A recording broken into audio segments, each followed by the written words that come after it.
గిల్లడం అంటండి.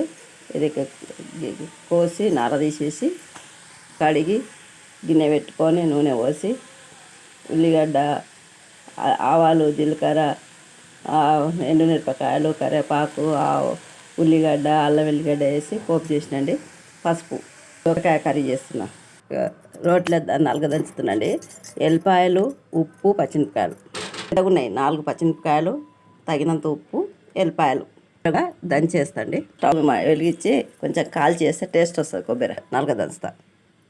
కొంచెం మగిలింది. కారం, ఉప్పు వేస్తున్నాండి. ఇగో దంచిన కారం తగినంత వేసుకోండి. కారం ఎక్కువ తింటోళ్ళు ఎక్కువ వేసుకొని, తక్కువ తింటోళ్ళు తక్కువ వేసుకోండి. కలిపి మూత పెట్టాలి. మగిలినాక ఉడికిందండి. పాలు చల్లార్చినండి. కాసి సగం గ్లాస్ పోసుకున్నా. కొంచెం ఉప్పు వేసిన, రాళ్ళు ఉప్పు వేసి దంచిన, కొంచెం సన్న ఉప్పు వేస్తున్నాండి. ఇంకా కొంచెం ఉడకాలేగా, ఇంకా పాలు ఉన్నాయి. మొత్తం ఉడుకుతుంది. యాల పొడి వేసి కలుపుతున్నాండి. గరం మసాలా కలిసింది. కొబ్బరి పొడి వేస్తున్నా. నలుగ దంచింది. నవ్వుతుంటే మంచిగా ఉంటుందండి టేస్ట్. రెడీ అయింది. స్టవ్ ఆఫ్ చేస్తున్నా. మీద కొంచెం కొత్తిమీర వేసుకుంటే బాగుంటుందండి. ఇది పప్పుచారు అంచుకండి. గోకరకాయ కర్రీ లేకుండా ఫ్రై లాగా చేసినండి. నేను చేసే విధానం మీకు చూపిస్తున్నా.